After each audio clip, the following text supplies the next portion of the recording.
acteurs de terrain, que ça soit du côté employeur ou que ça soit du côté organisation syndicale. Donc, nous accueillons ici, dans cette session, dans l'ordre duquel je vais donner la parole, Jean-Luc Molins de l'UGIT CGT. Puis, je donnerai la parole à Francis Petel, donc pour la CGPME, oui. Et puis, ensuite, on alternera donc avec Laurent Mailleux de la CFDT Cadre. Et nous terminerons avec Elisabeth Thomé-Gertenrich, donc, qui est directrice adjointe des affaires sociales du MEDEF. Donc, on a un panel diversifié et je vais intervenir de manière relativement rapide pour introduire cette session. Qu'est-ce qu'on peut attendre de la session qui nous vient là? Je crois que ce qu'on peut attendre, c'est surtout finalement un retour par rapport à ce qui nous a été dit tout au long de la journée. Et donc, je crois que finalement, je voudrais moi-même livrer 2-3 réflexions que m'ont dit cette journée. Bon, la première réflexion, c'est qu'évidemment, les changements du travail, alors on les étudie ici plus sous l'angle de la qualité du contenu que des quantités du travail, mais ces changements du travail, au fond, qui sont puissants, qu'on connaît, présentent un certain nombre de caractéristiques, mais au fond, pour dire les choses peut-être comme moi je les ressens, j'étais très frappé par l'expression de dire qu'il n'y a pas eu de chômage technologique. C'est qu'en fait, la digitalisation des économies, la mondialisation et les délocalisations de production, ces changements extrêmement puissants que nous avons connus, et je ajouterais même les facteurs démographiques, aucun de ces changements n'a conduit au fond à des chômages de masse, contrairement d'ailleurs à ce qu'on pouvait craindre, puisqu'il y a des études et des hypothèses extrêmement variées. Donc, la première chose, c'est qu'en fait, les transitions se font. Bon. La question qui se pose, c'est dans quelles conditions se font-elles? Est-ce qu'elles se font dans des conditions correctes? Et là, effectivement, les remarques des uns et des autres ont permis de mettre le doigt, je crois, sur un certain nombre de préoccupations qu'on pouvait avoir, notamment sur la polarisation du travail, par exemple. Beaucoup de travail qualifié d'un côté, avec des pénuries de main-d'œuvre, et puis en même temps un émiettement avec du travail non qualifié, de prestations de services, et en même temps des questions d'émiettement des protections de droits du travail. Le deuxième aspect, c'est qu'effectivement, les protections qui entourent le travail se révèlent classiques, on va dire, en tout cas là pour le coup, on peut dire, se révèlent quand même assez fragmentées elles-mêmes, de manière préoccupante, problème avec des statuts sociaux qui démontrent un accroissement du travail précaire, voire du travail informel, voire peut-être du travail non déclaré, si on regarde les choses mondialement avec l'importance du travail informel.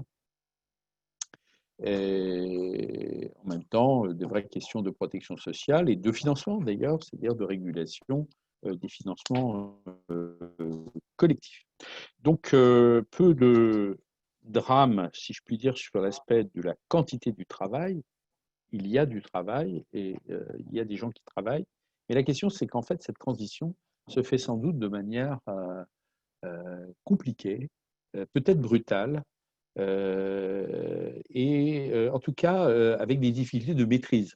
Hein. Et ça a été bien précisé d'ailleurs par exemple, Cyril Côme, montrant qu'au fond, les États, certes, interviennent, mais au fond, des grands acteurs construisent des chaînes de valeur, des multinationales construisent des chaînes de valeur avec une part importante de salariés qui sont dans des chaînes de valeur, mais des chaînes de valeur dont il est assez complexe, effectivement, de maîtriser, malgré les efforts, loi de vigilance, etc., pour responsabiliser les donneurs. Donc, au fond, des questions pas simples et qui laissent quand même ouverte la question de ceux qui ont du mal parce qu'ils ne sont pas entre eux au milieu de la polarisation et qui donc ont évidemment quelques difficultés à rejoindre du travail non qualifié, alors qu'ils ont des qualifications certaines, mais ils ont du mal à rejoindre des qualifications supérieures qui sont celles qui sont exigées aujourd'hui. Voilà, alors, deuxième question, la crise là-dedans, effet évidemment d'accélération, on le voit très, très nettement sur le travail digital. Il est clair que le repli massif sur le télétravail est une illustration de la puissance et de nos capacités, je dirais des capacités installées dans nos économies. Et au niveau mondial, on a assisté donc à un basculement digital et qui a d'ailleurs montré que même ceux qui n'y étaient pas préparés, au fond, on a quand même tendance à voir une chose, c'est que même parfois non formés, non équipés, et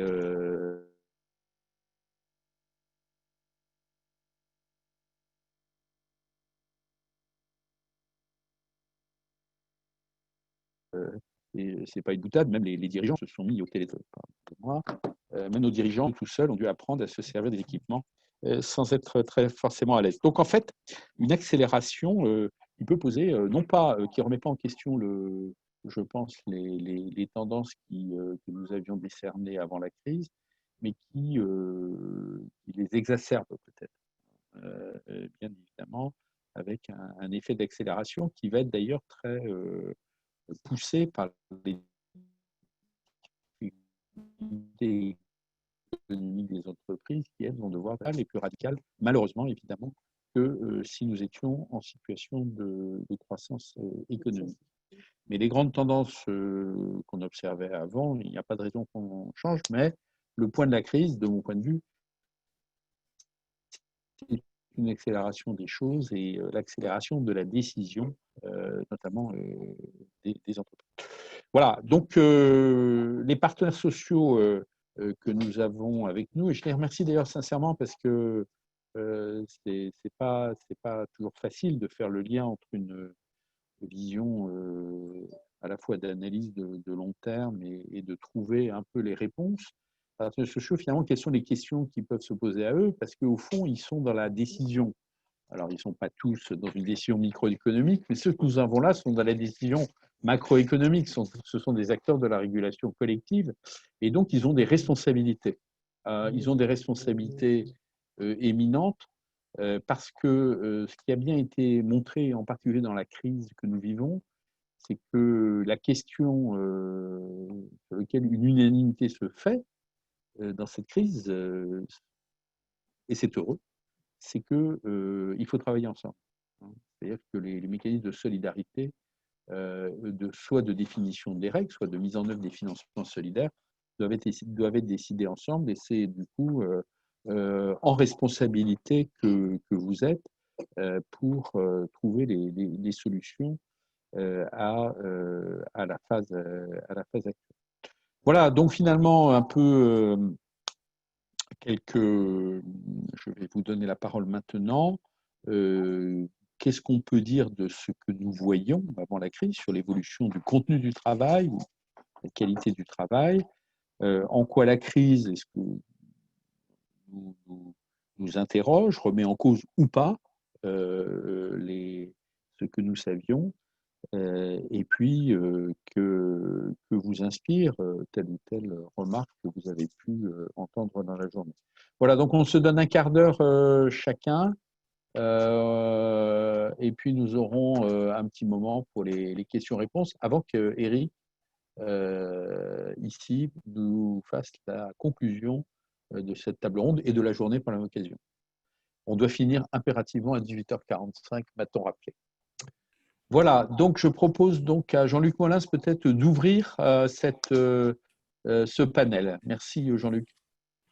Merci pour l'invitation et merci pour cette introduction parce que effectivement, je vais revenir sur la question du travail informel et puis des protections fragmentées auxquelles on assiste et l'émiettement du droit du travail tel qu'on le constate aujourd'hui.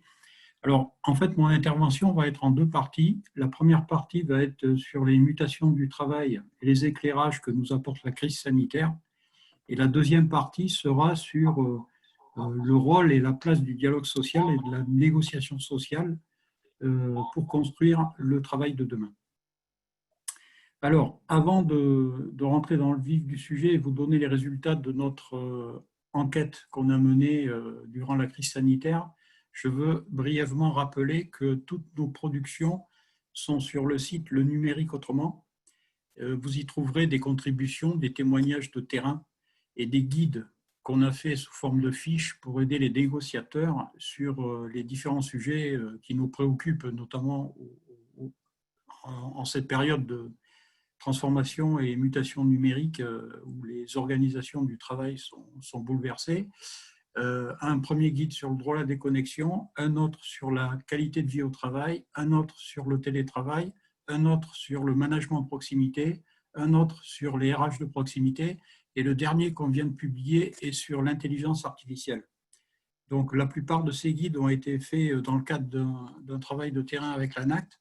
Et concernant l'intelligence artificielle, donc le dernier guide que nous venons de publier il y a 2 mois à peu près, nous proposons, et on n'avait pas prévu la crise sanitaire, mais justement par rapport à la reconfiguration et aux nouveaux questionnements liés à la crise sanitaire, justement on propose à travers tout ce que permet aujourd'hui l'intelligence artificielle de tracer les conditions sociales et les conditions environnementales de fabrication pour tous les produits manufacturés et d'une manière générale tous les services qui sont créés en utilisant cette technologie, puisqu'on sait que la traçabilité avec le numérique, ce n'est pas un problème. Donc c'est vraiment une question de choix, avoir la volonté de le faire, et ça on peut le faire parce que ça permettra de répondre à la fois à la crise sociale et à la crise environnementale.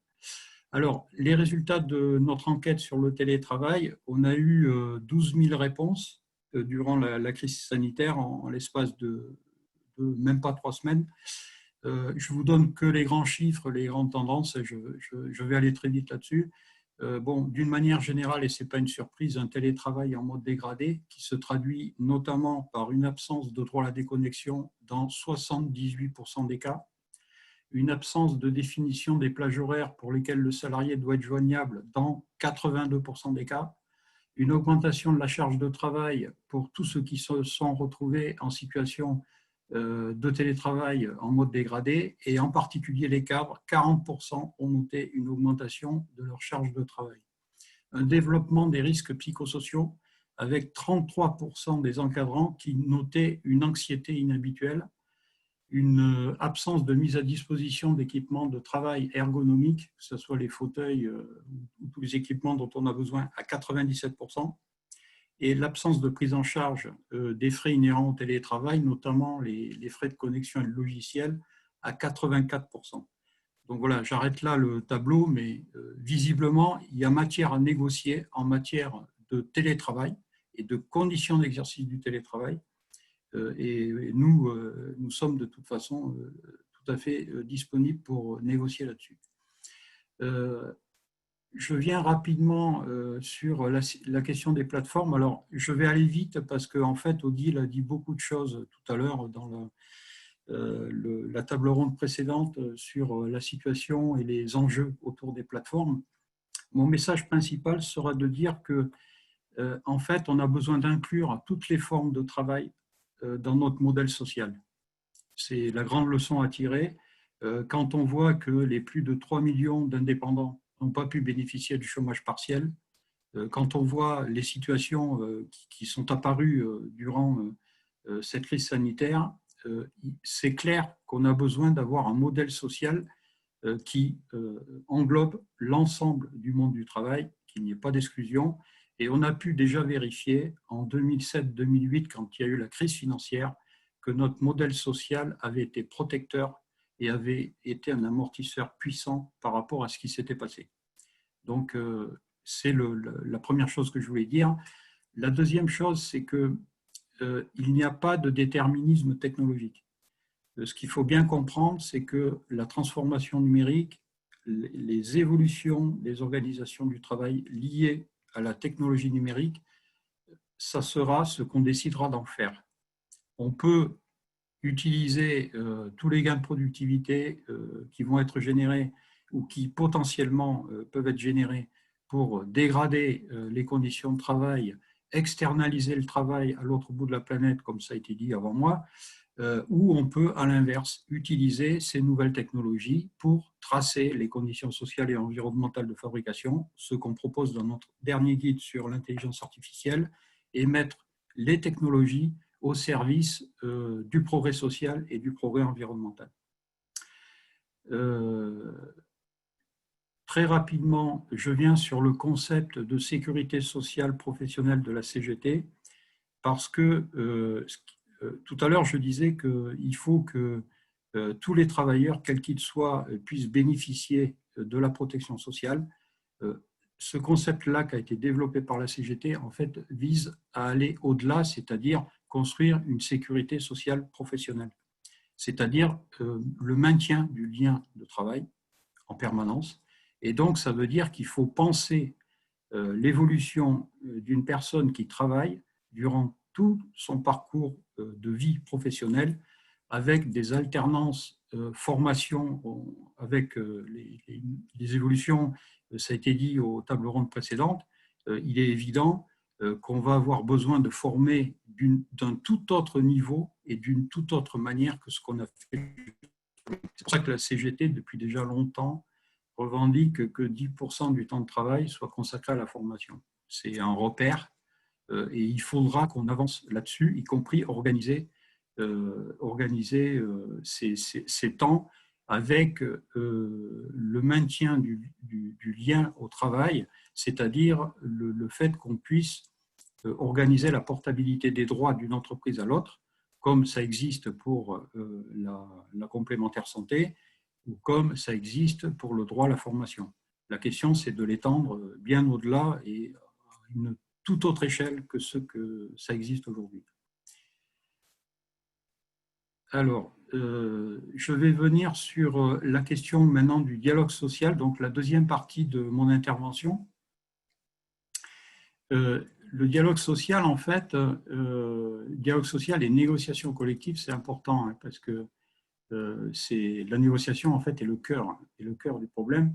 Il y a deux priorités essentielles en termes de dialogue social et de négociation collective. La première, c'est de participer à la construction des évolutions liées notamment à tout ce qui se passe aujourd'hui par rapport à la révolution numérique. C'est-à-dire que les organisations syndicales doivent pouvoir être force de proposition. Et ce que j'ai évoqué tout à l'heure, l'ensemble des guides et des propositions qui sont à l'intérieur sur notre site Le Numérique Autrement, s'inscrit dans cette logique. C'est-à-dire que nous avons déjà, à partir de notre connaissance du terrain, à partir des échanges, vous trouverez 300 témoignages de terrain, de cadres que nous sommes allés interroger dans le cadre des entretiens experts que nous avons faits sur le sujet du travail. Nous avons des possibilités à travers la connaissance du terrain que nous avons de faire des propositions pertinentes qui répondent aux attentes des cadres et plus largement du monde du travail. La deuxième priorité du dialogue social et de la négociation sociale, c'est justement ce qui a été évoqué avant, de construire les protections qui doivent accompagner les mutations du travail et son organisation. Et aujourd'hui, ce qu'on peut constater, c'est qu'en France, malheureusement, on est dans une situation où il est extrêmement difficile d'avancer en termes de négociation sociale, puisque nous avons eu droit à des lois de travail qui sont passées à coup de 49.3 et d'ordonnances, où la place du dialogue social et de la négociation sociale a été mise de côté, et où là, en période de crise sanitaire, on se retrouve en présence en fait, d'une loi qui menace à la fois les libertés et à la fois le droit social, puisque ça a été évoqué avant moi à une table ronde précédente.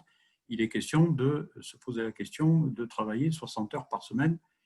C'est complètement ubuesque quand on voit le nombre de chômeurs qu'il y a dans le pays. Je voudrais revenir brièvement sur rappeler l'action sociale de l'OIT, qui me semble en fait une bonne boussole en termes d'objectifs qu'on doit se donner pour justement répondre aux problématiques auxquelles on est confronté en termes, que ce soit sur le plan social ou même sur le plan écologique, parce que tout est lié en fait. Les 3 axes de l'action sociale de l'OIT, c'est d'abord la protection. Et la protection, c'est-à-dire, c'est le code du travail, ce sont les conventions collectives. Donc ça, c'est le premier axe, tout ce qui concerne le niveau de la protection. Le deuxième axe, c'est la redistribution. Et la redistribution, en fait, elle est organisée avec la protection sociale, l'ensemble des droits que nous avons grâce à la protection sociale. Et le troisième axe de l'action de l'OIT, c'est ce qui concerne la représentation, c'est-à-dire la négociation sociale, c'est-à-dire le fait qu'il y ait des syndicats, le fait qu'on puisse discuter de nos conditions de travail, de l'organisation du travail, etc. Et pour revenir sur le sujet des plateformes, on peut noter au passage que concernant les travailleurs des plateformes, ce sont ces 3 protections que je viens de citer qui sont remises en cause. Et en plus de ça, on a le risque économique qui est transféré de l'entreprise vers le travailleur. On l'a vu là pendant la crise sanitaire, les plateformes, elles, en fait, elles ne licencient pas, elles débranchent. Et derrière, il n'y a pas de chômage. Derrière, il n'y a rien du tout. Voilà les enjeux qui sont posés. Alors, j'en viens au sujet du télétravail. Alors, je ne sais pas combien de temps il me reste. J'entends pas, le micro est coupé. J'en profite. Excuse-moi, Jean-Luc. Jean-Luc, il reste 3 minutes exactement. D'accord, donc je vais aller très vite. Voilà. Sur le télétravail, donc nécessité, on parlait du travail informel. Malheureusement, les ordonnances de la loi travail 2018 ont eu comme conséquence sur le télétravail d'augmenter le télétravail gris, c'est-à-dire le télétravail informel. C'est le résultat du baromètre annuel Malakoff-Humanis qui donne, entre 2017 et 2020, avant le confinement, une hausse de 19 à 22% des salariés en télétravail informel, donc une hausse de 3 points. Dans le même temps, le télétravail encadré, il stagne à 8% sur la même période. Et quand vous regardez l'OIT qui se bat contre le travail informel au niveau de la planète, qui concerne aujourd'hui 60% des travailleurs dans le monde, qui sont donc sans contrat de travail, sans protection, sans rien du tout. Le parallèle qu'on peut faire, c'est de dire, ben voilà ce qui se passe quand on ne réglemente pas. Concernant le télétravail, les chiffres que j'ai donnés, le rapport entre les 8% de salariés qui sont dans une situation de télétravail encadré et puis les 22% qui sont en situation de télétravail gris, vous faites le ratio, vous arrivez au même chiffre. Donc voilà, c'était pour illustrer par rapport à ça.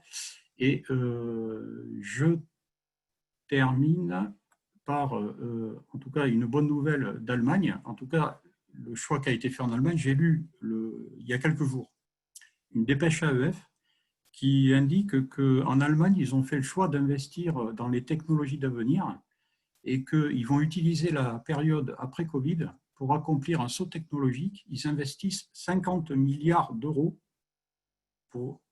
d'investissements d'avenir qui vont se porter sur les nouvelles technologies et notamment tout ce qui est technologie climatique.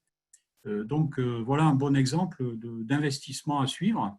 Et ce serait bien qu'en France, on arrive à faire des choses pareilles parce qu'il y en a grandement besoin. Merci pour votre attention.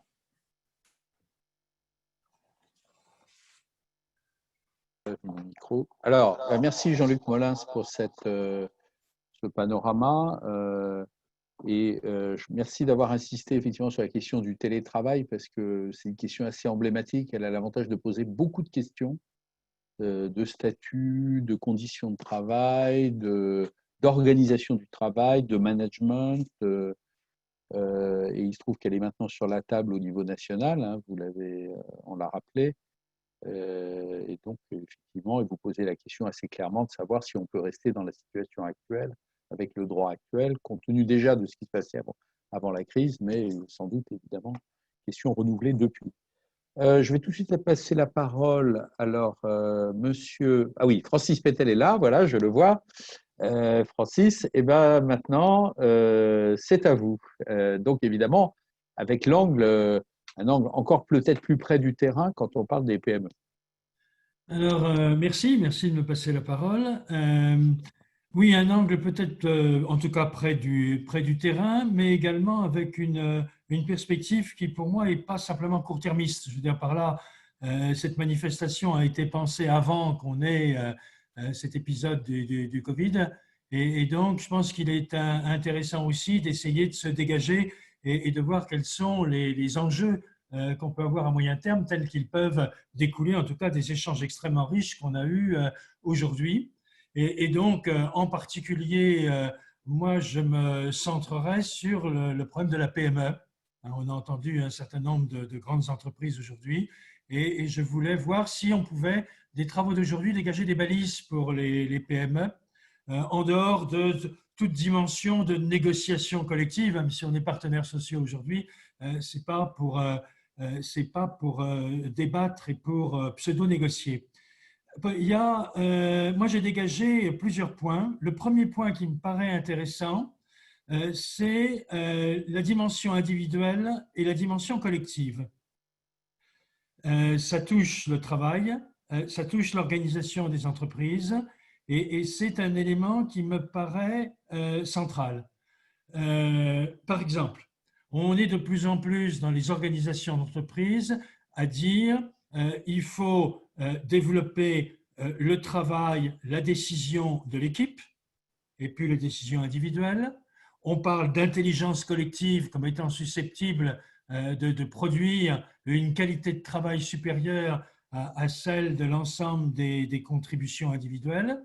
Et je crois que moi, c'est parfaitement vrai pour les PME, qui ont sans aucun doute besoin effectivement de le faire de façon proactive, car elles n'ont pas les structures organisationnelles des grandes entreprises.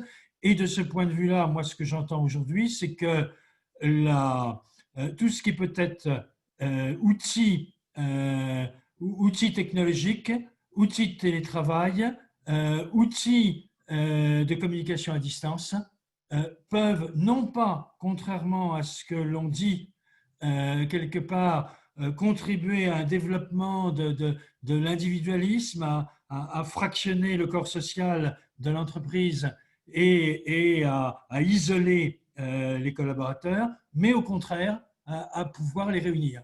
Le seul problème, et c'est vrai que là, l'expérience du Covid que l'on a vécue tous et dans toutes les entreprises a été une expérience forcée dans laquelle on a dû très rapidement, sans s'y préparer, passer effectivement au télétravail.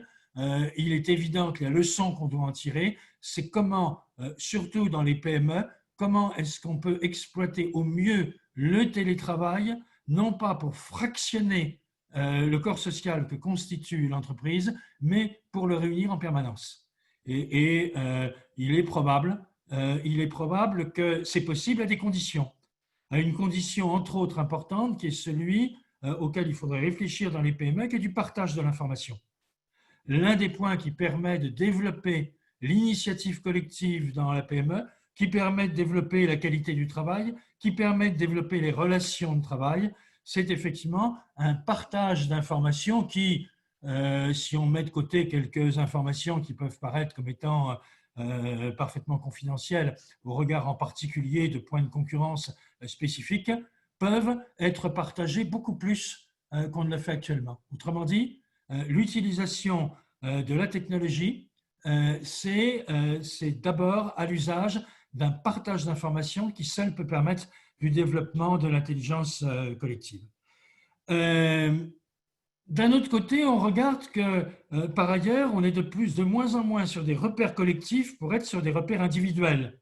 Et donc, je crois que, du coup, le sujet est d'autant plus important. On était encore, il y a récemment, sur l'idée de dire on est sur des référentiels métiers, qui sont des références collectives. On parle de plus en plus de compétences, je veux dire, tout le monde en a parlé aujourd'hui, en particulier de compétences transversales. On est en train de parler de compétences qui sont quelque part la propriété de l'individu par rapport aux autres individus, qui fractionnent quelque part le corps social dans le travail. Tout ça étant d'ailleurs lié plutôt à des compétences comportementales. Et avec des comportements qui sont ceux de la jeune génération, qui est de dire j'ai pas le métier, mais je contribue avec mes ressources, l'entreprise est là pour m'apprendre le métier, et puis si je suis pas satisfait, ben, j'irai voir ailleurs. On est dans une situation qui est une situation qui peut devenir dangereuse pour les PME, qui peut devenir dangereuse parce que ça peut rendre difficile le fait d'identifier des collaborateurs. D'un autre côté, il y a une opportunité et qui est le fait qu'on a de plus en plus de mal à trouver. Il y a actuellement une situation de plein emploi qui fait qu'on a du mal à trouver des collaborateurs à un certain nombre de métiers et du coup, on peut chercher de façon plus transversale. Hein. Vous voyez la branche du transport qui a fait depuis 2 ans des études systématiques sur le sujet et qui montre bien les difficultés à recruter. Et donc, l'idée quelque part, c'est d'utiliser ce qui est dans les gènes de la PME. Ce qui est dans les gènes de la PME, c'est le besoin de gens qui sont polyvalents et adaptables. Autrement dit, pourquoi? Parce que quand dans une TPE, un emploi, c'est une personne, un poste, excusez-moi, c'est un emploi. À partir du moment où la personne n'est pas disponible parce qu'elle est souffrante, quelqu'un d'autre doit pouvoir prendre le poste en question en intérim. Autrement dit, ça veut dire de la polyvalence. Et ça, il est vrai que le fait de jouer sur le collectif et de jouer quelque part sur des notions qui sont des notions de compétences transversales qui visent à l'adaptabilité sont indiscutablement un plus pour les PME. Deuxième point, je reviens sur les plateformes. Je pense qu'aujourd'hui, on a beaucoup parlé, mais ce n'est pas le Covid qui a créé les plateformes. Il est clair qu'à l'heure actuelle, l'économie de plateforme est peut-être une opportunité pour les PME, mais elle est aussi un très grand danger pour les PME. Aujourd'hui, ça veut dire que le modèle économique d'une PME sur lequel elle a accès ses ressources, sur lequel elle a investi le profil de ses collaborateurs, peut évoluer du tout au tout du jour au lendemain. Quand on est une très grande entreprise, on a une possibilité d'adaptation. On a la possibilité éventuellement d'ailleurs d'intégrer des activités qui sont des activités qui vont permettre de contrebalancer la concurrence d'un certain nombre de plateformes. Quand on est une PME, on risque de se faire éjecter du jour au lendemain du micro-environnement dans lequel on se trouve.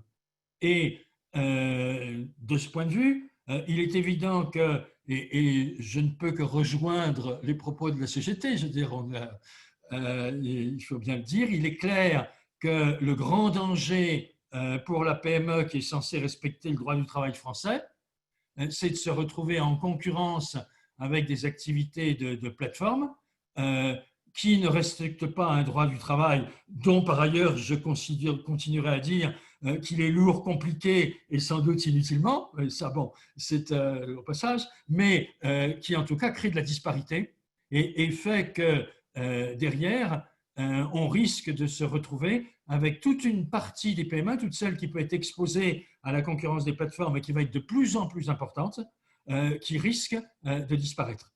Donc ça me paraît être le point qui est le point de danger. D'un côté, il y a une opportunité. De l'autre côté, il y a un risque très, très net. Alors, en termes de conclusion, hein, très rapidement, pour nous, quel est le compromis social, et je n'entrerai pas dans le détail, mais quel est le compromis social de demain? On a connu les grilles de classification, on a connu les critères classants, on a connu l'individualisation des rémunérations, tout ça, ça a été dit aujourd'hui. On a une loi du 5 septembre 2018 qui vient de faire perdre, de notre avis, une partie de l'identité des métiers et des branches professionnelles à travers, par exemple, la banalisation des CQP. qui au moins étaient des points de repère de la qualification dans les branches et qui avaient leur spécificité et qui ont perdu totalement leur spécificité puisque maintenant ils sont considérés comme n'importe quel diplôme. Aujourd'hui, le compromis social, c'est derrière l'ensemble de ces pertes de repères qui étaient des pertes de repères voulues ou subies dont on s'accommodait, c'est quels sont les points de repère de l'équipe qui travaille dans une PME demain, du collectif de travail, comme diraient certains de mes amis. Hein, je vois qu'ils hochent la tête. C'est l'adhésion à des valeurs. Je pense que la PME demain, à partir du moment où elle peut être garantie de sa survie par ailleurs, c'est de pouvoir travailler sur des valeurs partagées. On le sait bien, aujourd'hui, on est sur un modèle qui est le modèle de l'entreprise, de la grande entreprise soumise au fonds de pension. Hein, je dis ça pour être le plus consensuel possible hein, autour de cette table. Soumis au diktat des fonds de pension et au diktat des résultats à 3 ans, qu'on accuse de ne pas travailler sur le long terme et donc de sacrifier des objectifs sociétaux. Enfin bon, je tourne autour de tout ça, avec d'ailleurs l'appui d'une partie d'ailleurs des Américains qui ont approuvé quelque part la loi Pacte. Hein, je veux dire, avec ce qui est en train de se préparer à l'heure actuelle, il y a indiscutablement une opportunité pour les PME autour d'un thème qui est celui des compétences, qui est celui du collectif de travail et qui est d'avoir des PME qui soient des entreprises. Alors sinon, je ne parle pas du statut d'entreprise à mission, ça ouvrirait des débats techniques qui ne sont pas notre objectif aujourd'hui, mais en tout cas des objectifs des entreprises qui aient des objectifs en termes de valeur, que ce soit au terme de l'écologie, au terme de mission sociétale, au terme même de type de valeur fournie aux utilisateurs des biens et des services qui sont les clients de l'entreprise. La PME est plus à même de le construire de façon crédible aux yeux de l'ensemble des acteurs que peut-être des très grandes entreprises qui sont moins flexibles, moins transparentes au total que peut l'être une PME. Ça peut être une base, effectivement, de ciment qui soit au ciment de base d'accords collectifs dans l'entreprise. Que derrière, il y ait une dimension accords sociaux, qui est une dimension accords sociaux qui viennent quelque part le consolider à l'issue de négociations nationales, sectorielles ou au niveau de l'entreprise, me paraît, de ce point de vue-là, tout à fait légitime.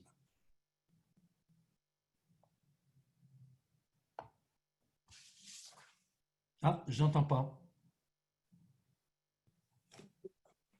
Oui, merci beaucoup Francis Pétel pour cette intervention. Moi, je retiens quand même un point important, c'est que, même deux finalement, c'est la force de la PME dans les contextes de crise, parce que des salariés plus polyvalents par nature et une entreprise plus agile aussi par nature. Et dans un contexte comme celui d'aujourd'hui, par rapport au devenir même des salariés, c'est quand même alors moi qui parle plutôt avec une casquette de grande entreprise, je suis assez sensible à ces éléments parce que je vois bien le contraste. Mais les atouts des PME sont cruciaux, d'où la nécessité effectivement certainement d'intégrer la dimension et la diversité et la caractéristique particulière des PME dans un pays, il est vrai, qui se bâtit beaucoup sous le prisme des grandes boîtes, en tout cas du côté des décideurs. Voilà, merci. Et peut-être même du côté des organisations syndicales, parce qu'effectivement, alors là, c'est à renvoyer vers les PME, c'est que malheureusement, les organisations syndicales ne sont pas assez présentes dans les PME.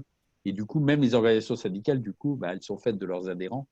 Et donc, s'il y avait plus d'adhérents dans les PME, ça permettrait aussi d'avoir un meilleur portage, je pense, du dialogue social qu'on appelle tous de nos voeux ici sur les transformations. Alors, merci. Donc, troisième intervenant, donc Laurent Mailleux, pour la CDT, vous avez la parole. Merci Jean-Christophe. Bonjour à toutes et à tous. Effectivement, la crise du Covid que l'on traverse et on n'est pas sorti, elle arrive dans un terreau, un terrain qui est dont les grandes transformations ont bien été identifiées, y compris par la CFDT. On a nos textes de congrès tous les 4 ans, donc on actualise notre vision du monde, entre guillemets, hein, avec bien sûr les filtres du moment, que ce soit la mondialisation de l'économie, la révolution numérique, la transition démographique, hein, qui est un mur devant nous, et déjà pour d'autres pays, ils y sont confrontés, et puis les questions de transition écologique et énergétique, hein, qui sont deux aspects importants des transitions, avec eh bien, comment on appréhende à partir de tout ça les enjeux de transformation et d'impact sur le travail. Hein. On en a beaucoup parlé aujourd'hui sur l'impact du numérique sur le travail, son intensification, sa déstructuration, restructuration, la transformation des compétences, l'impact de ces grandes transitions sur les organisations. Les organisations classiques ont leur collectif qui s'éclate petit à petit. On pourra y revenir tout à l'heure. Et puis, il y a d'autres acteurs qui émergent. Je relisais des textes qu'on a écrits il y a 20 ans sur ce qu'on appelait les professionnels autonomes, les solos. On commençait à parler du portage salarial, ça fait 20 ans. Voilà, les groupements d'employeurs, c'est assez ancien. Ça retrouve peut-être de la vigueur aujourd'hui. C'est sans doute quelque chose d'intéressant dans la période qui peut rejoindre d'ailleurs ce que disait Bernard Gazier. Et puis bien sûr, et Jean-Luc notamment en a parlé, la question des plateformes, de nouveaux types de plateformes qui entraînent des nouvelles dépendances économiques. Et puis aussi, du côté des personnes, ou des gens, comme on dit, eh bien, des nouvelles situations qui sont à appréhender avec des parcours de vie qui sont en parallèle des parcours professionnels et qui se croisent et qui se défont. Tout ça, ça entraîne des nouveaux défis pour le syndicalisme. Et bien sûr, la présence dans les TPE, PME, comme vous l'avez dit, Jean-Christophe, mais comment on approche aujourd'hui des inégalités qui s'accroissent, ça a déjà été évoqué ce matin, engendrées par tous ces changements profonds, qui ne sont plus que non seulement des inégalités de position, on était dans le temps dans des statuts assez identifiés, des catégories socio-professionnelles, maintenant on est confronté à des situations individuelles qui sont beaucoup plus diverses que par le passé. On a évoqué ce besoin immense d'investissement dans les compétences, comment on y fait face, comment on adapte nos systèmes de régulation et d'accompagnement, hein, des parcours. Très certainement aussi, mais ça a déjà été abordé, des nouveaux champs ou chantiers de dialogue social sur des nouvelles structures sociales. On a mis du temps à avoir du dialogue social dans les sociétés de portage salarial, on y est arrivé. Sur les plateformes, il y a sûrement un chemin à trouver qui est en cours, je pense. Et puis, sur ces grandes transitions, comment on en fait dans les entreprises, que ce soit la transition écologique et environnementale ou la transition numérique, un objet de dialogue social, c'est des objets nouveaux. Et par derrière, on peut préciser un petit peu les points d'attention plus particuliers dans la période, et on va voir qu'ils ont été percutés d'une certaine manière par la crise Covid. La situation de la jeunesse, ça a été évoqué ce matin, en 10 ans, ça ne s'améliore pas à l'entrée sur le monde du travail, ça a été cité par notre collègue de l'OCDE. Et en France aussi, on a à s'en soucier. La question de la santé au travail qui est impactée par les nouvelles technologies, mais pas seulement. Comment on revisite les questions de santé au travail en la visant peut-être dans une dimension plus large, plus globalisante, plus holistique, en associant la santé avec le maintien dans l'emploi, les compétences, le collectif de travail. Voilà. Les réflexions sur le temps, j'y reviendrai tout à l'heure, comment on peut penser le temps de travail autrement, comment cette aspiration qui est générale d'une qualité de vie pour tous, eh bien, elle s'ajuste au monde du travail, et comment on peut en faire un véritable objectif de dialogue social après la tentative de 2013. On a sûrement devant nous encore pour parler du travail, un angle d'attaque qui est assez pertinent et assez attendu sur la qualité du travail. Et puis, comment on peut rendre les évolutions technologiques plus respectueuses du travail, plus respectueuses des individus, comment on développe cette culture de la protection des données à l'échelle de chaque travailleur, à l'échelle de chaque personne. Et puis, bien évidemment, les combats pour l'égalité professionnelle dans le travail et dans la société et la lutte contre les discriminations, ce sont des chantiers qui nous impactent, sur lesquels on a encore beaucoup de travail devant nous, et peut-être un chantier de fond pour tout ça.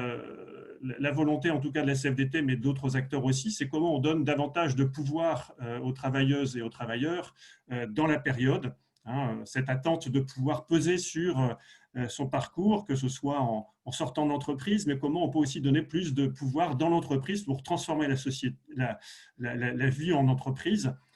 Ça nécessite de considérer l'objet social, et M. Pétel venait d'en parler, la finalité sociale et environnementale d'une entreprise, elle est peut-être plus, on peut plus l'approcher quand on est dans un univers de TPE-PME, mais aussi comment de ce fait-là, on arrive à bien réencastrer l'entreprise dans la société. Sans doute aussi étendre le périmètre du dialogue social avec peut-être d'autres acteurs. On a entamé un chantier à la CFDT avec des partenaires du Pacte du pouvoir de vivre. Ça crée d'autres espaces qui ne sont pas le dialogue social tel qu'on l'entend classiquement, mais ce sont des espaces de dialogue de la société. Et puis, comment on arrive à approcher, on l'a évoqué aussi ce matin, les chaînes de valeur à travers le devoir de vigilance. On commence à rentrer dans ces choses-là, mais l'entreprise étendue nécessite d'avoir une culture du dialogue et une culture économique plus importante. Et puis peut-être aussi la question ça a été évoqué ce matin ou cet après-midi aussi par Bernard Gazier, la codétermination dite à la française, en appliquant davantage dans les conseils d'administration de surveillance des représentants des personnels. Et puis au plus près du terrain, eh bien, c'est comment l'expression des salariés, elle peut se formaliser à nouveau au plus près des besoins, au plus près des organisations.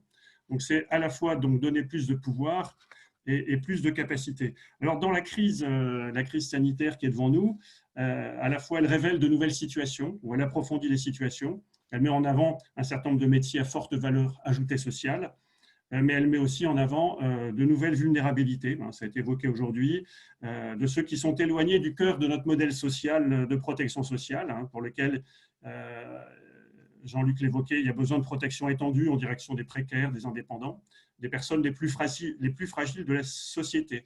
Et puis la crise, elle révèle met à jour des sentiments d'injustice aussi face aux situations.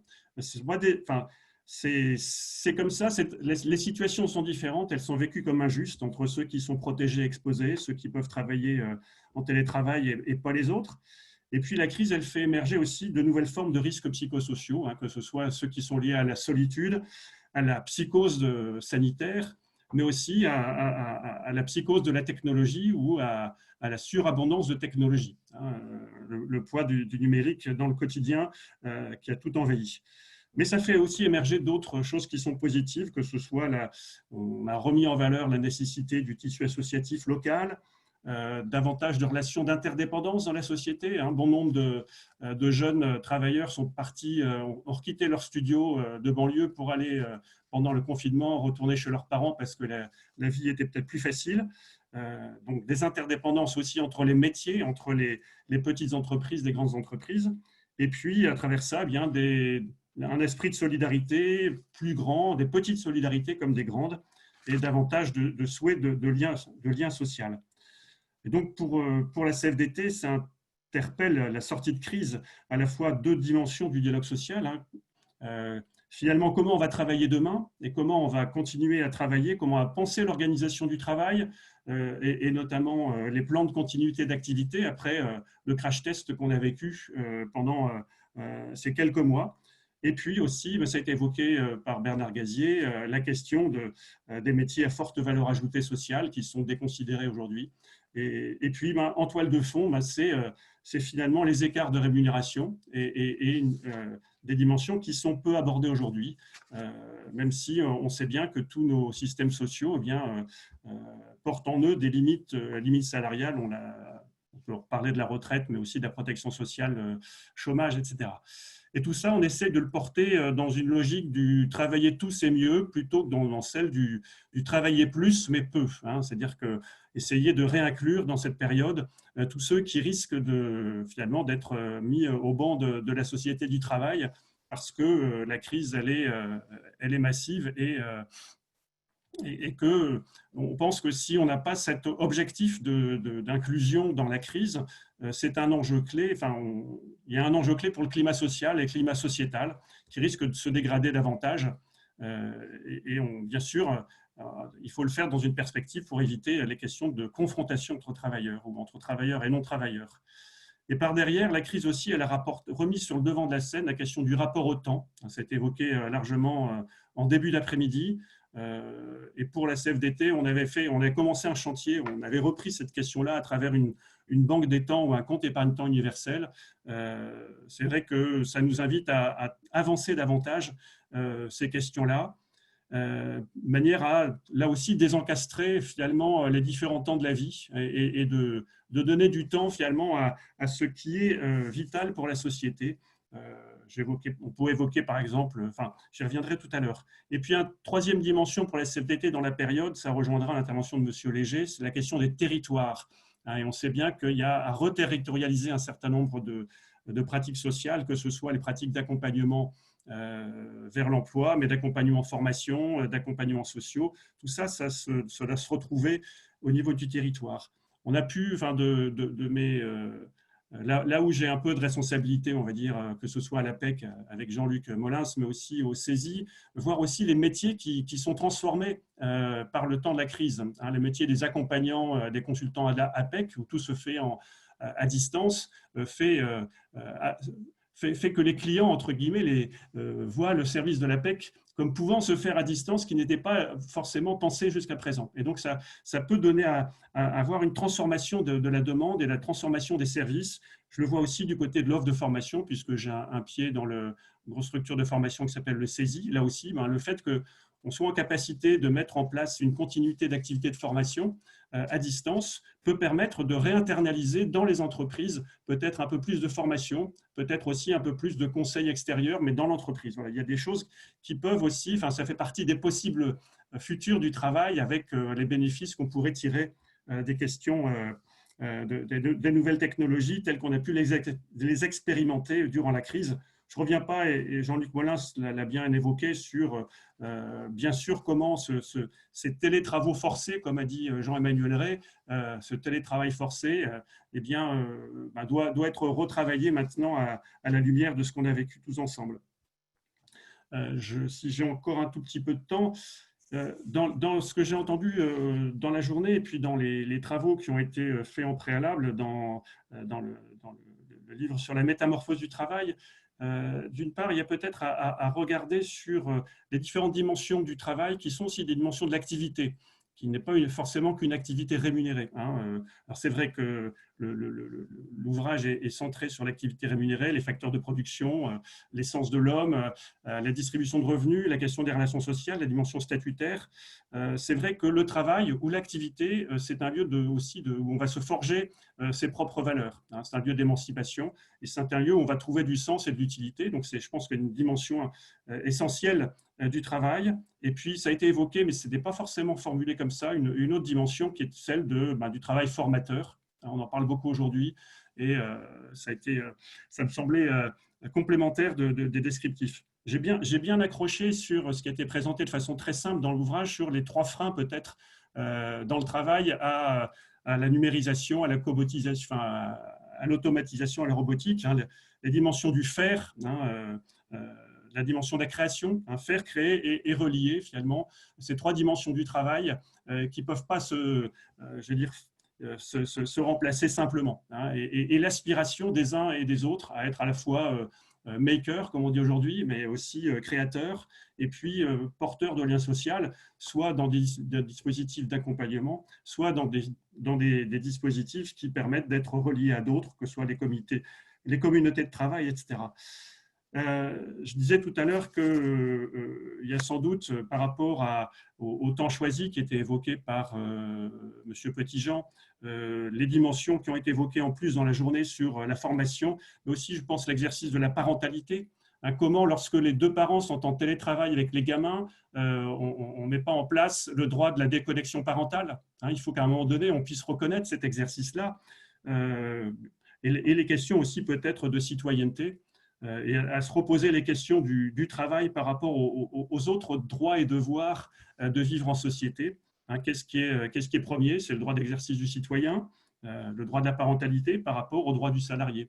C'est-à-dire que là aussi, repenser à la question des temps choisis et la place du travail par rapport aux autres activités qu'on a à mener au sein de la société pour la faire fonctionner, que ce soit les activités citoyennes ou les activités parentales, pour ne prendre que 2 sphères de vie qui sont largement partagées, même si on sent bien aujourd'hui que le droit de la citoyenneté, il s'affaiblit, ou du moins le désir de citoyenneté s'affaiblit. J'aurais bien aimé vous parler de mes derniers constats, mais je n'ai plus beaucoup de temps, Monsieur Skibéras. Peut-être quand même une dernière. J'ai relu tout récemment l'avis qui a été rendu par le CESE l'année dernière, qui s'intitule Jeunes et avenir du travail, et qui est peut-être qui fait bien écho à ce qui est noté dans l'ouvrage. Notamment, voilà, je vous lis 2-3 paragraphes de document de synthèse.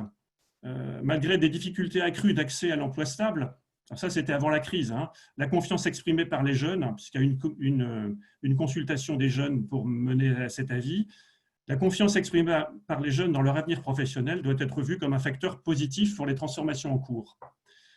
Voilà. Au-delà, le CESE énonce des mesures visant à mettre tous les jeunes en capacité d'accéder à une qualification, donc d'avoir un bagage reconnu, une qualification utile. On pourrait reparler des certificats de qualification professionnelle.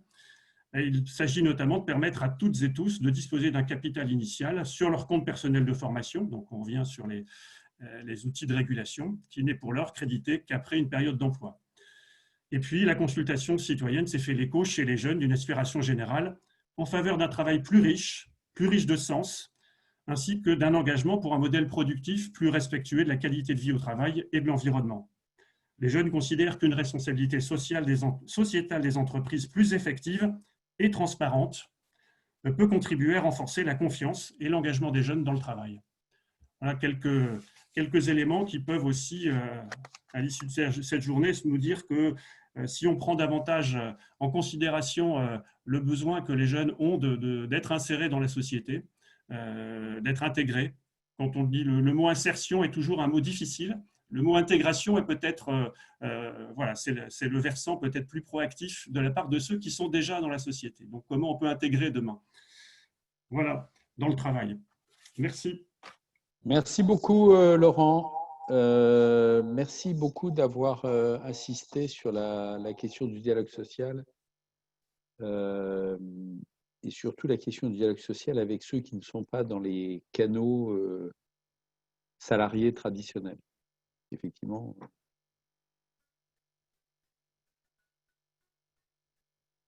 Ça donne une dimension au dialogue social, une ambition, et on voit bien qu'en général, les problèmes, on n'arrive pas à les traiter quand on ne se parle pas.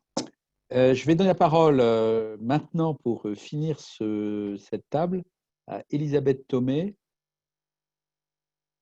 Est-ce que Elisabeth nous entend? Nous voit? Oui. Ah. Est-ce que vous m'entendez? Ici, Elisabeth est là maintenant, ça y est. Vous m'entendez? Vous ne me voyez pas? Vous pouvez mettre la caméra, Elisabeth, la vidéo? Non, j'ai essayé pendant que vous parliez les uns et les autres et je n'y ai pas réussi et j'en suis désolée parce que c'est pas agréable de regarder un écran voilà, noir et je suis désolée. J'ai peur si je manipule en fait de provoquer une catastrophe. Donc si vous m'entendez… On vous entend très bien.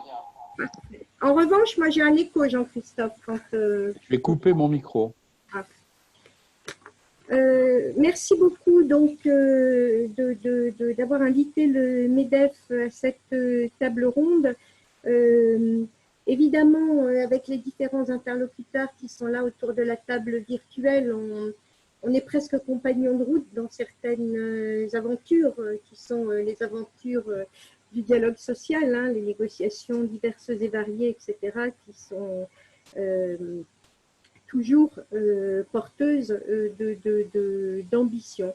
Je voudrais commencer par dire que pour ce qui concerne le MEDEF, peut-être qu'avant de parler de la crise et de ses effets, c'est important de souligner quelque chose d'extraordinaire, qui a quand même été l'extraordinaire réactivité, adaptation de l'État d'abord, dans la façon dont il a accompagné ce cataclysme qui arrivait pour que l'économie, pour reprendre une expression du président de la République, telle qu'on soit, quoi qu'il en coûte, pour que l'économie ne sortent pas à genoux de cette crise, pour que les salariés ne se retrouvent pas vitesse grand V à la case chômage, parce que les entreprises, évidemment, devant ce cataclysme, auraient été contraintes de prendre acte du fait qu'il n'y avait aucune issue possible. Et on a vu dans d'autres pays, par exemple aux États-Unis, c'est exactement ce qui s'est passé.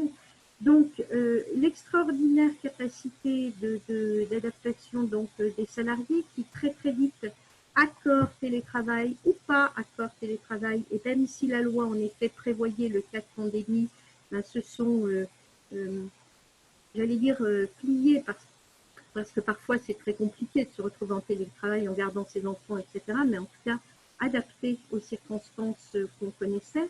Et puis les partenaires sociaux, parce que on a vu dans cette période-là une capacité à communiquer, à travailler ensemble, y compris d'ailleurs avec le ministère du Travail, qui était tout à fait exceptionnelle, pour ne pas dire inédite, si on se réfère aux 2 ans, pardon, qui viennent de passer.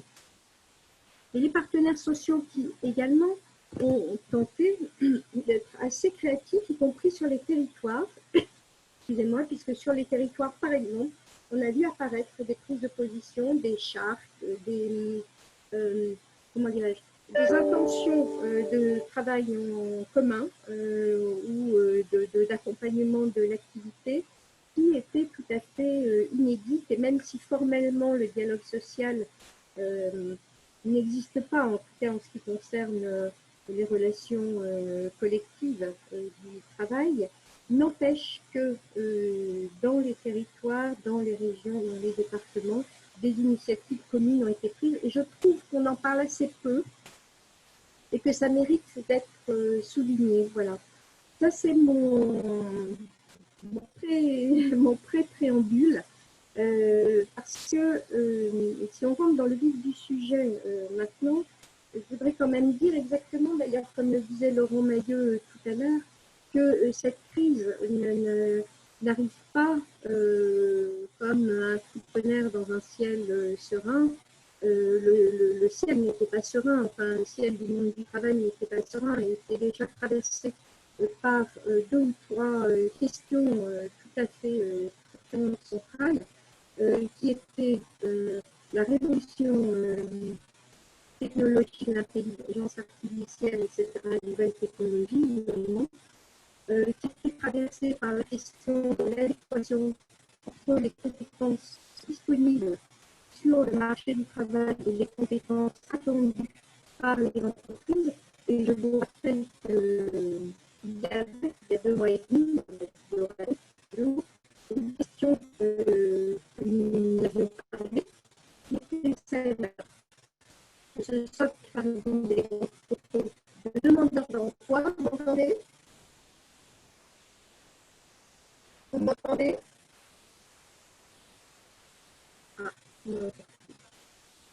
Excusez-moi, Elisabeth, Jean-Christophe, Oui. le son Oui. est un peu haché, à vrai dire. Peut-être se rapprocher de l'ordi ou Voilà, c'est ce que je fais. Est-ce que vous m'entendez mieux? mieux, nettement. Voilà, parfait. Bon, plus près de l'ordi, ça sera compliqué, mais je vais rester à 10 cm comme ça. Alors, donc, ce que je disais, c'est que ce que Laurent appelait tout à l'heure le terreau, en fait, dans lequel cette crise est arrivée, était déjà très marqué par au moins 3 questions fondamentales. La première, c'était à parler tout à l'heure de cette séquence schumpeterienne. Voilà, on était en train de prendre acte d'une certaine manière de la puissance de la révolution technologique et de son impact sur le marché du travail. Je disais que, par ailleurs, nous étions assez,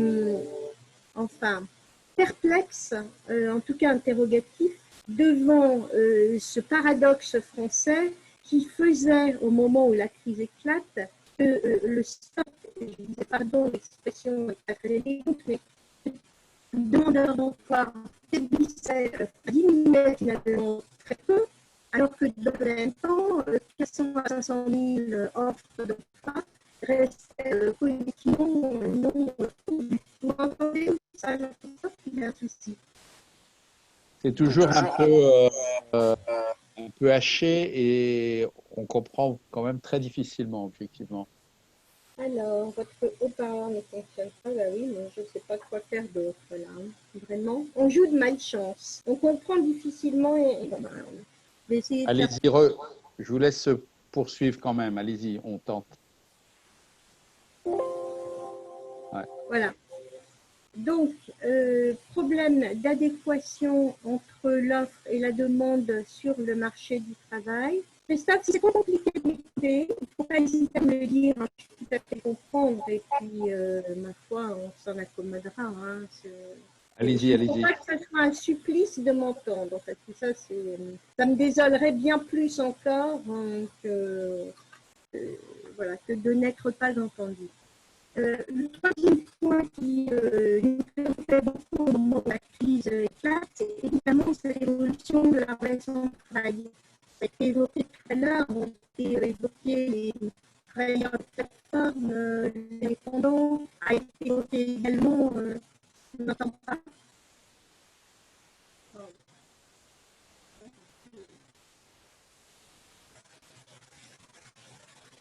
J'essaie de poursuivre, mais on était également donc, la question de la relation de travail, et en particulier le lien de subordination et sa consécration juridique. Elisabeth, je ne vous entends plus du tout, là.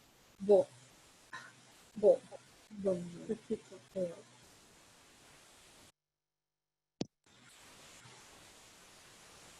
Plus du tout. Vous n'entendez plus, là. Bon.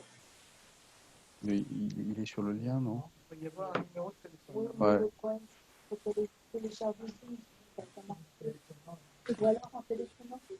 Oui. Donc, il y a un numéro sur le mail. Oui, il y a toujours un numéro avec, hein, on peut le faire par téléphone.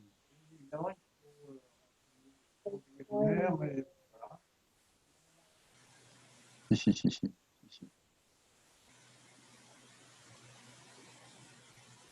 vais prendre le numéro de téléphone, peut-être.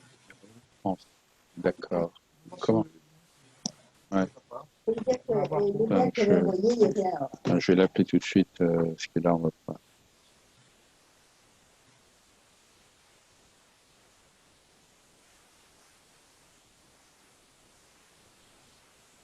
Oui, Jean-Christophe.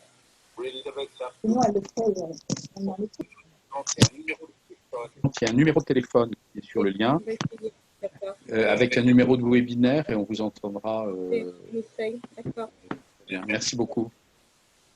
Alors, le lien, c'est quoi? On va donner des mots, c'est- Oui. il y a des commentaires. Hein, Oui. Regardons les commentaires.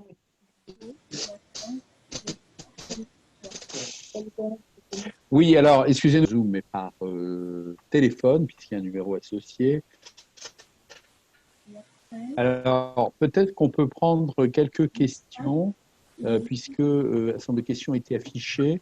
Je pense notamment à la question, il y a des questions, par exemple, sur le télétravail, qui souligne un peu Anna Ishak,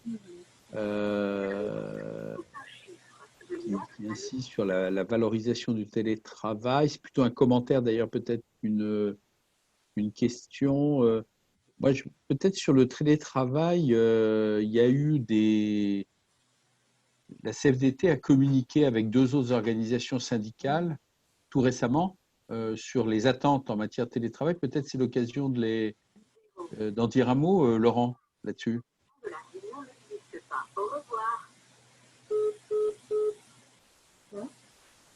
Le son. Laurent, toujours sur mute.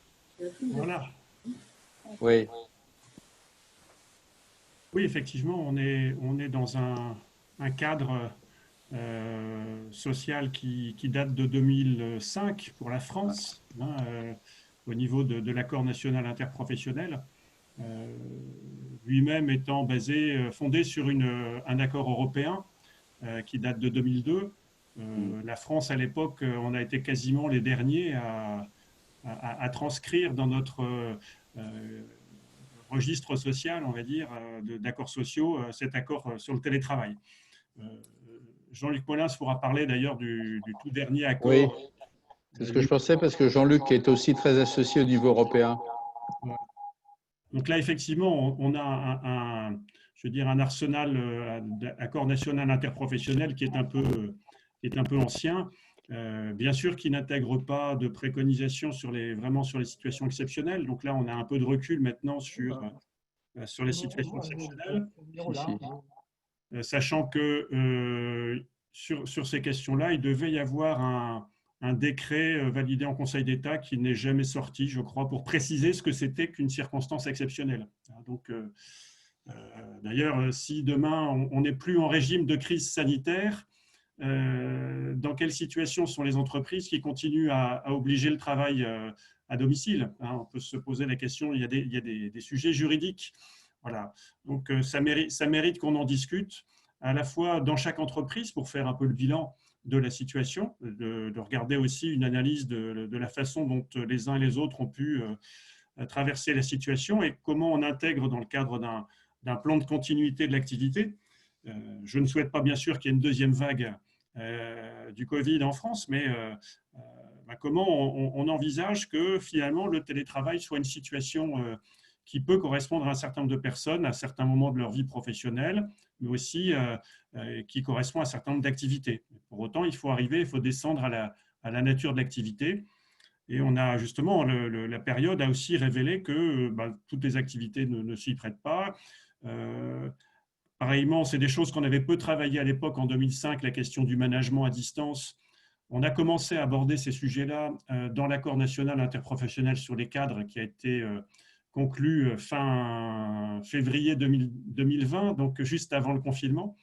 Donc, il y a des enseignements à tirer aussi sur la qualité du maintien du lien et comment dans la distance on assure une présence.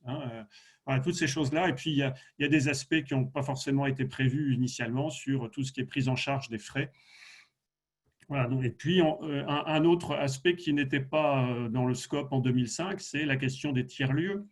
C'est-à-dire qu'aujourd'hui, bon nombre de salariés, on a vu qu'en gros, d'après l'enquête qu'on a fait au niveau CFDT, sur 100 télétravailleurs obligés, entre guillemets, dans la crise, il y avait en gros un tiers de salariés qui sont sur des fonctions d'employés, un tiers sur des professions intermédiaires et un tiers de cadres.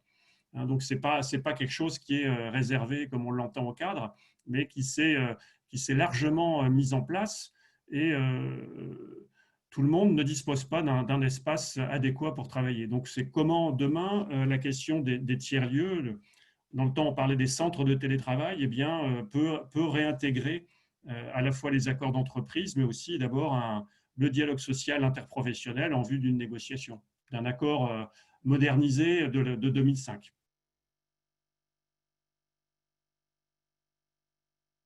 Jean-Luc Molins voulait peut-être compléter, parce qu'on a évoqué le niveau européen et la négociation d'un accord européen qui est pas encore publié ni signé, mais qui est en train de sortir. C'est ça ? Effectivement, une bonne nouvelle viendra peut-être de l'Europe en matière de dialogue social, parce que bon, il y a eu une négociation qui a duré pendant quasiment un an. C'était de juillet à mars 2020.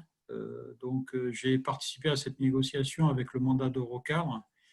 Et effectivement, ce qui est intéressant, c'est que ce qu'on a du mal à construire en France en matière de dialogue social, eh bien, au niveau européen, ça se passe mieux, puisqu'on a abouti à un texte qui, normalement, devrait bientôt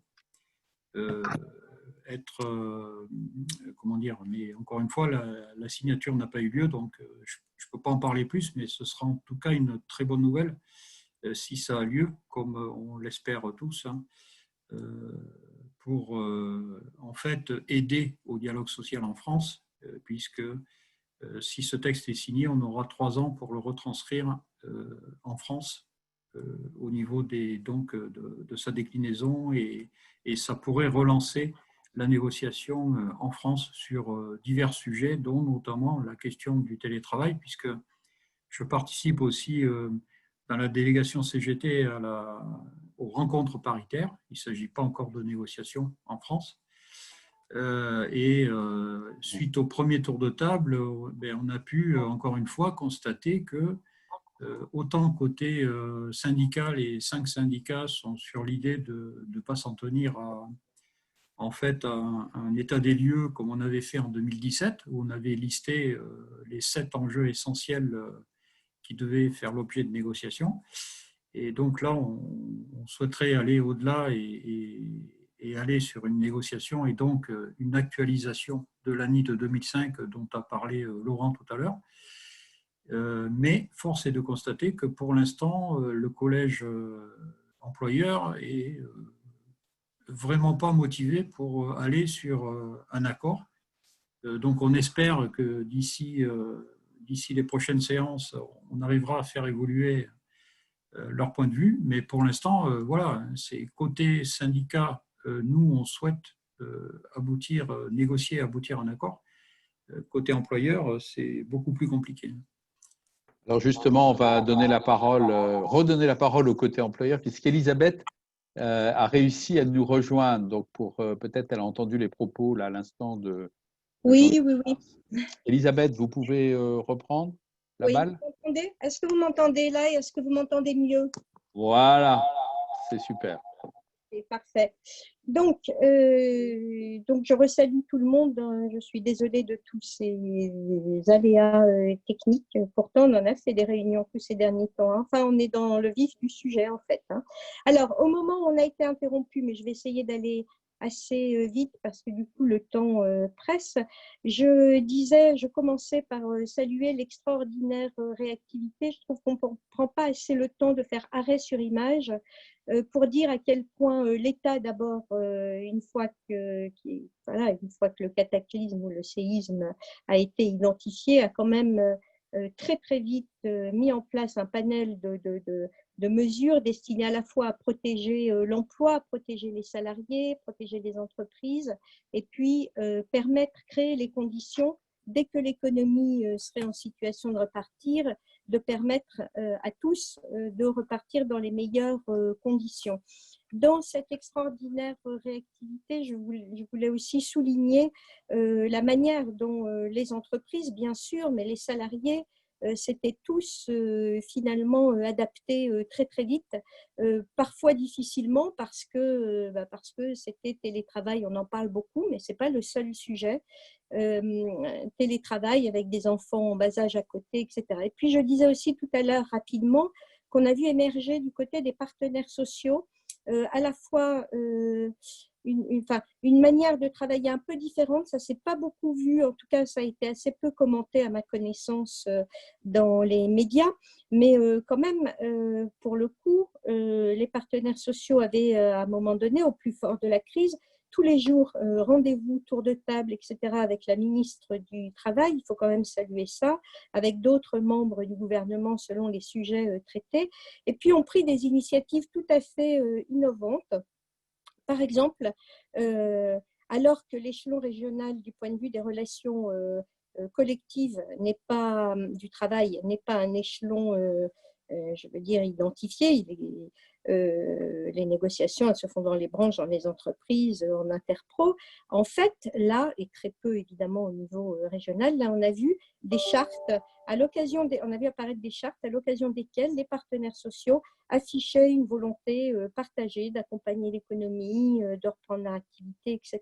Voilà, je voulais souligner ça parce que dans les paramètres qui signalent une évolution, ceux-là sont à mon avis, doivent à mon avis être répertoriés. La deuxième chose que je voulais dire, c'est que, comme le disait Laurent tout à l'heure, cette crise, évidemment, n'était pas prévue, mais elle n'intervient pas sur un terrain qui était parfaitement serein. Et ce que je disais tout à l'heure, c'est que le monde du travail et le marché du travail étaient déjà traversés au moins par 3 questions fondamentales et tout à fait structurantes. La première, c'est évidemment la question de la révolution technologique, de l'intelligence artificielle, et de l'impact du numérique à la fois sur la manière de travailler, mais sur la recomposition économique et donc les compétences attendues des salariés. Les compétences attendues des salariés, c'est le deuxième sujet fondamental. Et au moment où vous ne m'entendiez plus du tout, j'étais en train, et j'espère que vous m'entendez là, ça va toujours? Parfait. Ok. Oui, très bien, oui. Parfait. Donc, nous étions tous en train de nous interroger, et c'était déjà un des volets importants de la loi pour la liberté de choisir son avenir professionnel, sur cette question des compétences. Et cette question des compétences, elle se pose elle a deux volets. Le premier volet, c'est dans le fond, quelles sont aujourd'hui les compétences attendues sur le marché du travail, c'est-à-dire celles qui vont permettre aux salariés d'optimiser, de garantir même le fait d'éviter la case chômage. Et je disais tout à l'heure qu'au moment où la crise arrive, en tout cas au MEDEF, on était tout à fait, comment je vais dire ça, perplexe n'est pas le mot, mais quand même très interrogatif devant ce paradoxe français qui fait que nous avions un stock de demandeurs d'emploi qui finalement restait très important, alors même que 400 à 500 000 emplois étaient non pourvus tous les ans et que certaines entreprises étaient dans de grandes difficultés parce qu'elles n'arrivaient pas à recruter. Et donc, implicitement, bien sûr, on peut répondre à cette question et je ne veux pas ouvrir un débat qui n'a pas lieu d'être là. On peut dire que c'est parce que le système d'assurance chômage est très généreux, qui désincite au travail, etc. Enfin, vous savez bien comment a été justifiée la réforme de l'assurance chômage qui a fait suite à l'ANI, qui n'a pas pu être signée sur le même sujet. Mais très vraisemblablement, en plus, à minima et au-delà dans tous les cas, la question fondamentale de l'adéquation entre les compétences disponibles sur le marché du travail et celles qui sont attendues pose question. Et ça, vraiment, je pense, enfin nous pensons au MEDEF. Aïe, alors là c'est le…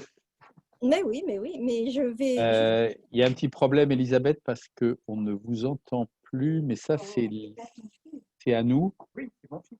C'est à nous et on a un petit problème de connexion. C'est quelle marque? Est-ce que vous entendez? Là, vous m'entendez là? Apparemment non. Vous m'entendez pas? Ah si, Laurent entend, très bien. Là, vous m'entendez?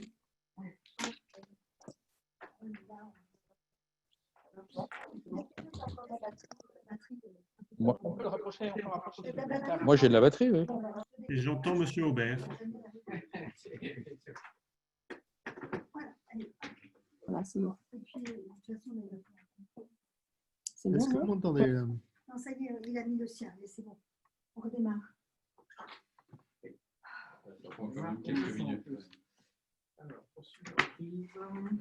Alors, vous me donnez le signal, hein, si on peut continuer. Ah, merci. D'accord. Donc, je peux poursuivre? Oui. Ok, d'accord.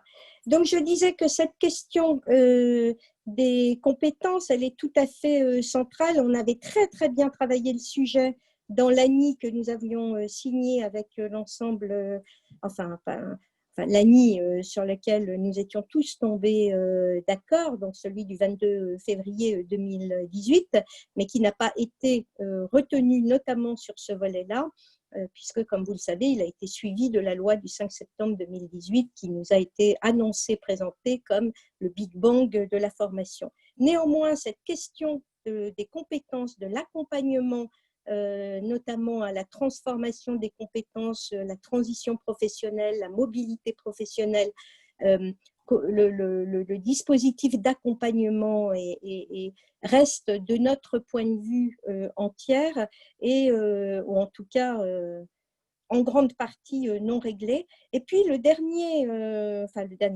troisième question qui était tout à fait central et qui va le rester évidemment, c'est ce qu'on pourrait appeler l'évolution de la relation de travail. Ont été évoquées les questions des travailleurs des plateformes, des indépendants. C'est vrai qu'il y a là, comment on pourrait dire ça, je dirais pas un angle mort parce qu'il est totalement vu et identifié. En tout cas, une question, un problème à régler parce que là, c'est le modèle du salariat qui est remis en question et pose de nombreux problèmes. Là, c'est bon ou pas? Moi, si vous m'entendez toujours, je poursuis. Oui, oui. OK. Alors, ce qui est nouveau maintenant, ce que la crise pas nous apprend, mais souligne quand même. D'abord, elle pose des questions. Est-ce que vous entendez Jean-Éric, les uns les autres? Comment entendez? Non, ils Là, oui. disent non. Bon, il va falloir que j'aille parler là-bas. Alors. Ouais. Tu sais, bon. Là, c'est en train de repartir, là, ça y est.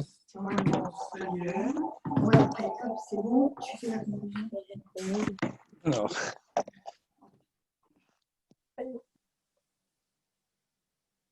Continuez, Elisabeth. Merci. Donc, je vais tenter de dire ce qu'on apprend, ce qui est nouveau. D'abord, au-delà des sujets, on va dire, sociaux, même si c'est une question sociale, même sociétale, on a découvert à quel point cette notion… Elisabeth, c'est Jean-Christophe. Est-ce que vous pourriez conclure en 1 minute ou 2 pour des raisons de timing? D'accord.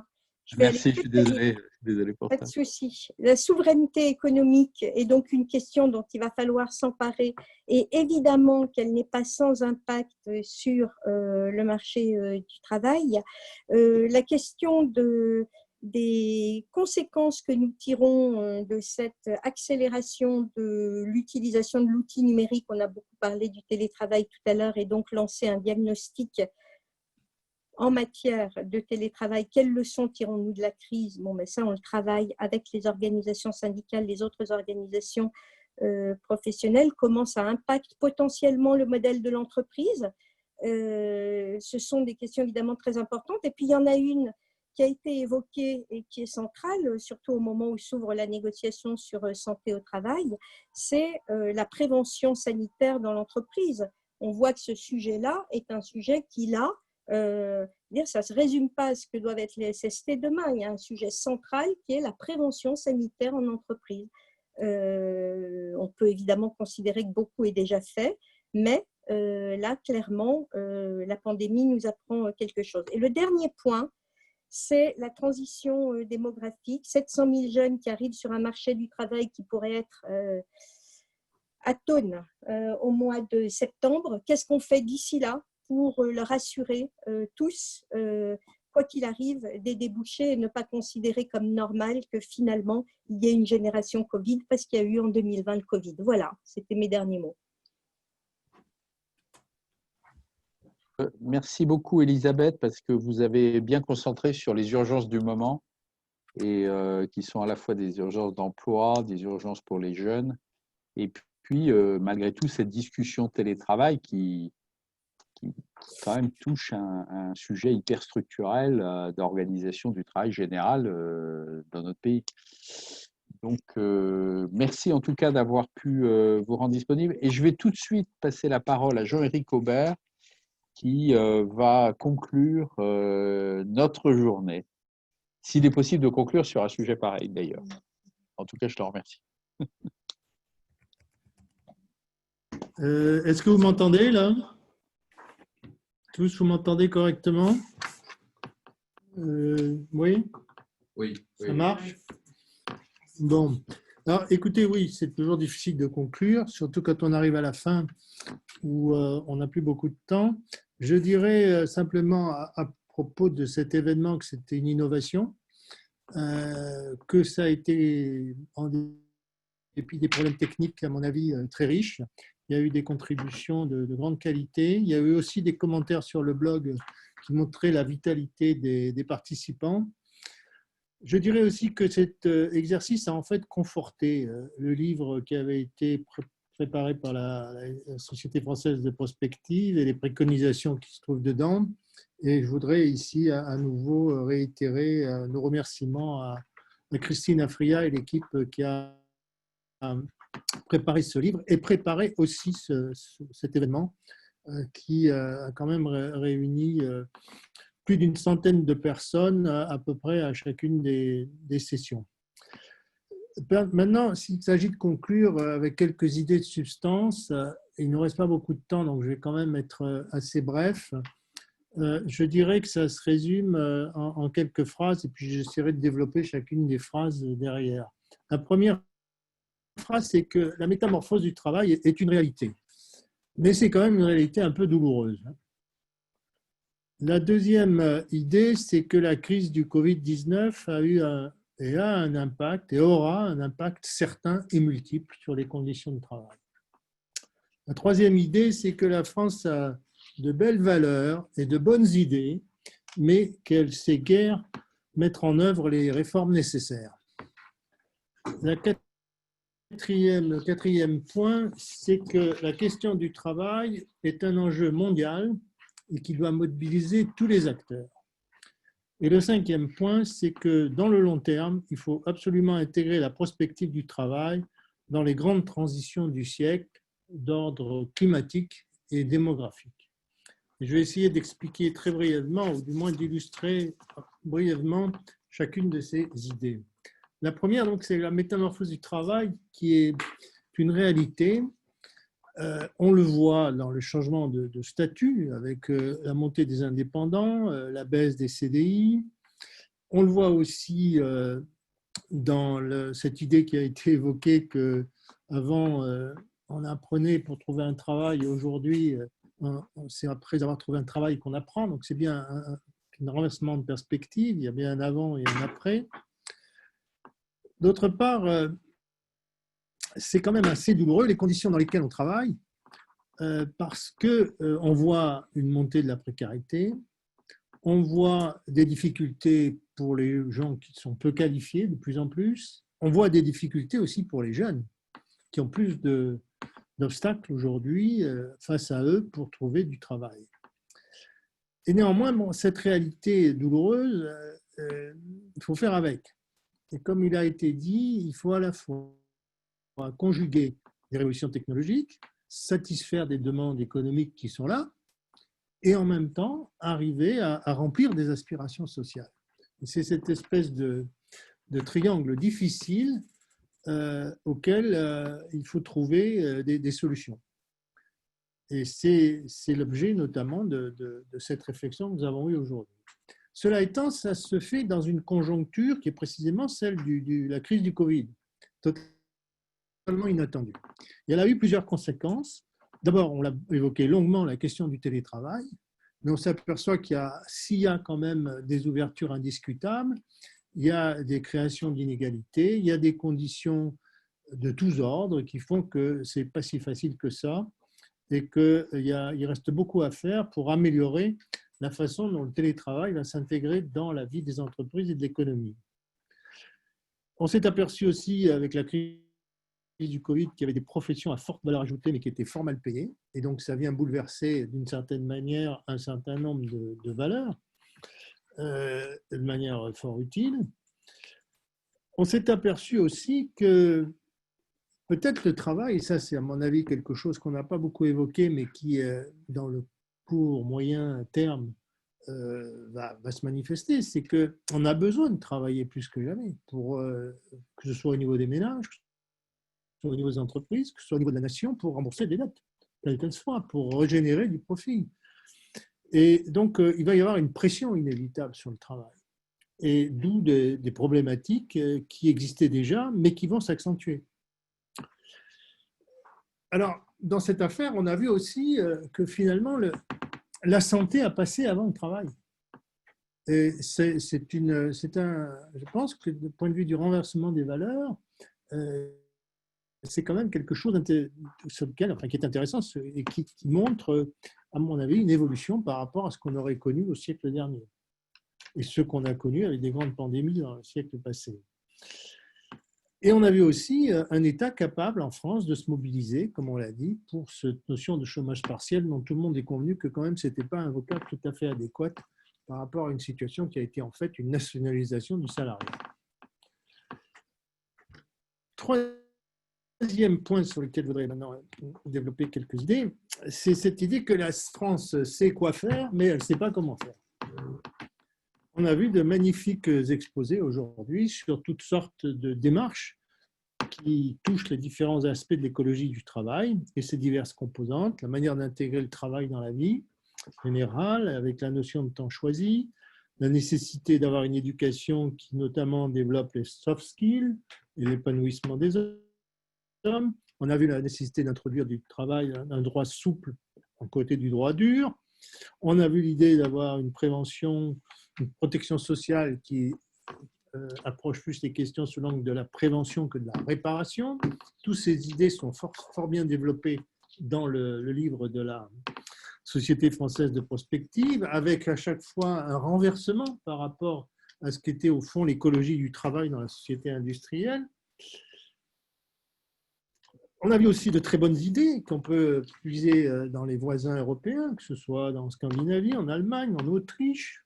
On a vu aussi qu'en Europe, le dialogue social progressait. Bon, mais en France, on est là et on patine. C'est une réalité qui a été observée et commentée pratiquement dans chacune des sessions. Alors, la question se pose, c'est est-ce qu'on peut progresser dans le dialogue social, quand et comment? Est-ce que les pistes de codécision, de codétermination à la française font sens ou pas? Ce sont des interrogations, à mon avis, qui demeurent et qui demeurent depuis plusieurs décennies. On sait que la France souvent change que dans le cadre de révolutions éruptives. Est-ce que ce sera encore le cas? Peut-être. Je voudrais maintenant passer au quatrième point, qui est cette idée que la question du travail est un enjeu mondial. Et c'est très clair.